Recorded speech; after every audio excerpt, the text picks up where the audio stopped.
Hi అండి, నేను మీ శిల్పా వినయ్. వెల్కమ్ టు విన్సీ కిచెన్. ఈరోజైతే మనం పాతకాలం నాటి పిండి వంట వెన్నుండలు ఎలా తయారు చేసుకోవాలో చూద్దాము. కరకరలాడుతూ భలే రుచిగా ఉంటాయండి, చాలా ఈజీగా కూడా చేసుకోవచ్చు. కృష్ణాష్టమి కూడా వచ్చేస్తుంది కదా, కృష్ణాష్టమి రోజున కృష్ణుడికి ఈ వెన్నుండల్ని నైవేద్యంగా కూడా సమర్పిస్తారు. చూడండి ఎంత క్రిస్పీగా ఉన్నాయో.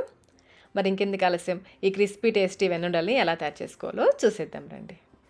పిండి కలుపుకోవడానికి వీలుగా ఉండే ఒక పెద్ద పాలెంలోకి 2 కప్పుల బియ్యం పిండి వేసుకోవాలి. వెయిట్లో వచ్చేసి ఇది 250 గ్రామ్స్ ఉంటుంది. 1/2 కిలో బియ్యం పిండి. పిండిని అయితే ఖచ్చితంగా జల్లించే తీసుకోవాలి. ఇందులో 2 చిటికెళ్ళ సాల్ట్ కూడా వేసుకోవాలి. అలాగే 1/2 కప్పు వెన్న, వెయిట్లో వచ్చేసి 60 గ్రామ్స్, 60 గ్రాముల వెన్న వేసుకోవాలి. అదే మీరు 1 కేజీ బియ్యం పిండితో చేస్తున్నట్లయితే 1/2 కేజీ వెన్న వేసుకోవాలి. ఈ వెన్నంతా కూడా పిండికి బాగా పట్టేలాగా కలుపుకోవాలి. నేనైతే పొడి బియ్యం పిండితోనే చేస్తున్నానండి. ఈ వెన్నుండలను తడిపిండితో చేస్తారు, పొడిపిండితో చేస్తారు. తడిపిండితో చేసిన వెన్నుండల రెసిపీ అయితే ఆల్రెడీ మన ఛానల్లో ఉంది, లింక్ నేను డిస్క్రిప్షన్ బాక్స్లో ఉంచుతాను చూడండి. పిండిని అయితే ఈ విధంగా బాగా రబ్ చేస్తూ కలుపుకోవాలి. వెన్నంతా కూడా పిండికి బాగా పట్టేలాగా బాగా రబ్ చేస్తూ ఒక 10 నిమిషాలు పాటితే పిండిని బాగా కలుపుకోవాలి. కలిపిన తర్వాత ఈ విధంగా ఉంటుంది.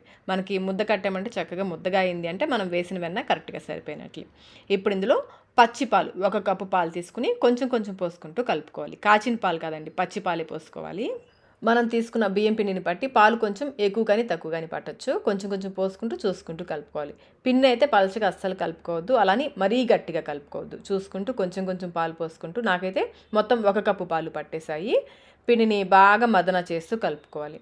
ఇలా ఒక ముద్దగా అయిన తర్వాత కొంచెం కొంచెం పిండిని పక్కకి తీసుకుని వీడియోలో చూపిస్తున్నట్లుగా బాగా కలుపుకోవాలి. పిండిని ఇలా కొంచెం కొంచెం పిండి కలుపుకొని పక్కన పెట్టేసి తర్వాత మరి కొంచెం పిండి తీసుకుని దీన్ని కూడా బాగా మనం చపాతీ పిండి ఎలా కలుపుకుంటామో అదే విధంగా బాగా కలుపుకోవాలి. ఎంత బాగా కలిపితే వెన్నుండలు అంత బాగా వస్తాయి. పిండి కన్సిస్టెన్సీ చూడండి, ఈ విధంగా సాఫ్ట్గా ఉండాలి.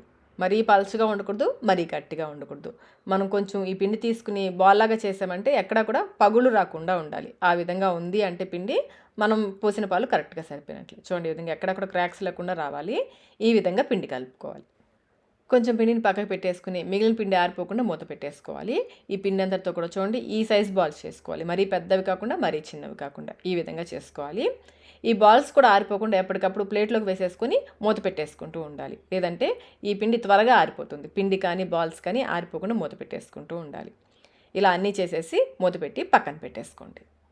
ఇప్పుడు డీప్ ఫ్రైకి సరిపడా నూనెని పెట్టేసి మీడియం ఫ్లేమ్లో కాగనివ్వాలి. నూనె మరీ వేడెక్కిపోకూడదు. మనం కొంచెం పిండి వేసి చూస్తే మనకు అర్థమవుతుంది. చూడండి, ఈ విధంగా లైట్గా వేడెక్కితే సరిపోతుంది. ఇప్పుడు ఇందులో నూనెకి సరిపడా వెన్నుండలు వేసుకోవాలి. ఇలా చిన్న ప్లేట్లోకి తీసుకుంటే నూనెలోకి వేసుకోవడానికి ఈజీగా ఉంటుంది. వేసిన వెంటనే కదపద్దు, పైన పచ్చిదనం తగ్గేంత వరకు బాగా కాలనిచ్చి అప్పుడు కలుపుకోవాలి. ఫ్లేమ్ అయితే మీడియంలోనే ఉండాలి, హైలో కానీ లోలో కానీ అస్సలు పెట్టద్దు. మీడియం ఫ్లేమ్లో మధ్య మధ్యలో కలుపుకుంటూ ఇవి మంచి గోల్డెన్ బ్రౌన్ కలర్ వచ్చేంత వరకు వేయించుకోవాలి. ఇవి బాగా వేగితే నూనెలో ఉండే నురగలు కొంచెం తగ్గుతాయి. అలా నురగలు తగ్గేంత వరకు మధ్య మధ్యలో కలుపుకుంటూ వేయించుకోవాలి. చూడండి, ఈ విధంగా బాగా ఎర్రగా వేయించుకోవాలి. ఇప్పుడు నిదానంగా నూనెలోంచి తీసేసుకోవాలి. ఎక్సెస్ ఆయిల్ డ్రైన్ చేసేసుకుని వీటిని ఒక గిన్నెలోకి వేసేసుకోండి. ఇదే విధంగా మిగిలినవన్నీ కూడా వేయించేసుకుని పక్కన పెట్టేసుకోండి. ఇప్పుడు పాకం కోసం స్టవ్ పైన అడుగు మందంకల ఒక పెద్ద గిన్నె పెట్టేసుకుని దీంట్లో 1 కప్పు తురిమిన బెల్లం, 3 టేబుల్ స్పూన్ల నీళ్లు పోసి బెల్లాన్ని కరిగించుకోవాలి. బెల్లం వచ్చేసి వెయిట్లో 150 గ్రామ్స్ బెల్లం అండి. 1/2 కిలో బియ్యం పిండికి 150 గ్రామ్స్ బెల్లం కరెక్ట్గా సరిపోతుంది. మీరు బెల్లం కరిగిన తర్వాత నలకలు ఏమైనా ఉన్నాయి అనిపిస్తే ఫిల్టర్ చేసుకోండి. మధ్య మధ్యలో కలుపుకుంటూ ఇది లేత ఉండపాకం వచ్చేంత వరకు ఉడికించుకోవాలి. మనం బెల్లం గవ్వలకి ఎలా అయితే పాకం పట్టుకుంటామో ఆ విధంగా లేత ఉండపాకం పట్టుకుంటే సరిపోతుంది. మధ్య మధ్యలో అయితే పాకం వచ్చిందో లేదో చెక్ చేసుకుంటూ ఉండాలి. ఒక ప్లేట్లోకి కొన్ని నీళ్ళు తీసుకుని కొంచెం పాకం వేసి చూడండి. ఇది ఇంకా పాకం రాలేదు, స్ప్రెడ్ అయిపోతుంది చూడండి. ఇది మనకి చేతికి తీసుకుంటే ఒక ఉండలాగా రావాలి. ఆ విధంగా వచ్చేంత వరకు మధ్య మధ్యలో కలుపుకుంటూ ఉడికించుకోవాలి. మళ్ళీ ఒకసారి చెక్ చేద్దాము. మనం పాకం వేస్తే ఒక దగ్గరే ఉంటుంది. అలాగే చూడండి, ఈ విధంగా చేత్తో తీస్తుంటే జారిపోతూ ఉంటుంది. ఇలా కొంచెం సేపటికి ఇలా తీస్తూ ఉంటే కొంచెం సేపటికి ఉండకడుతుంది. ఈ విధంగా ఉండాలి. దీన్ని లేత ఉండపాకం అంటారు. ఇలా లేత ఉండపాకం రాగానే వెంటనే స్టవ్ ఆఫ్ చేసేసుకోండి. స్టవ్ ఆఫ్ చేసేసి ఇందులో మంచి ఫ్లేవర్ కోసం యాలకుల పొడి కూడా వేసేసుకోవాలి. యాలకుల పొడి బెల్లం పాకంలో బాగా కలిసేలా కలిపేసుకుని ఇందులో మనం వేయించి పెట్టుకున్న వెన్నుండలు ఉన్నాయి కదా, అవి వేసేసుకోవాలి. స్టవ్ అయితే ఆఫ్లోనే ఉండాలండి. పాకం రాగానే స్టవ్ ఆఫ్ చేసేసుకోవాలి. ఈ పాకం అంతా కూడా వెన్నుండలకి బాగా పట్టేలా కలుపుకోవాలి. ముందు పాకం ఎక్కువగా ఉంది అనిపిస్తుందండి, కలుపుతూ ఉంటే పాకం ఈ ఉండలకి బాగా పట్టేసుకుంటుంది.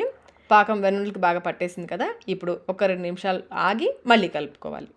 అలా కలుపుతూ ఉండకూడదు, మధ్య మధ్యలో కొంచెం కొంచెం ఒక 2 నిమిషాల పాటు ఆగి తర్వాత మళ్ళీ కలుపుకోవాలి. ఇలా కలుపుతూ ఉంటే చూడండి కొంచెం సేపటికి పాకం చిక్కబడింది కదా, ఇలాగే మధ్య మధ్యలో ఒక 2-3 నిమిషాల పాటు ఆగి కలుపుకోవాలి. కలుపుతూ ఉంటే చూడండి దగ్గర పడుతూ ఉంది పాకం. ఇంకొంచెం సేపటికి చక్కగా విడివిడిగా పొడి పొడిగా అయిపోతాయి. కలిపేటప్పుడు కొంచెం నిదానంగా కలుపుకోండి, లేదంటే వెన్నుండలు పగిలిపోతాయి. కొంచెం సేపటి చూడండి ఒకదానికొకటి అంటుకోకుండా విడివిడిగా అయిపోయాయి కదా. అంతేనండి, కరకరలాడే వెన్నుండలు అయితే రెడీ అయిపోయి. టేస్ట్ అయితే చాలా చాలా బాగుంటాయండి. ఇవి కొంచెం వేడి తగ్గిన తర్వాత ఎయిటెడ్ డబ్బాలు స్టోర్ చేసుకుంటే 2 వారాల వరకు కూడా ఫ్రెష్గా ఉంటాయి. వెన్నతో చేస్తాం కదా, ఫ్లేవర్ కూడా చాలా చాలా బాగుంటుందండి. ఒకసారి మీరు కూడా తప్పకుండా ట్రై చేయండి. ట్రై చేసి మీకు టేస్ట్ ఎలా అనిపించిందో మాకు కమెంట్ రూపంలో తెలియచేయండి. వీడియో నచ్చినట్లయితే లైక్ చేయండి, మీ ఫ్రెండ్స్కి ఫ్యామిలీ మెంబర్స్కి షేర్ చేయండి.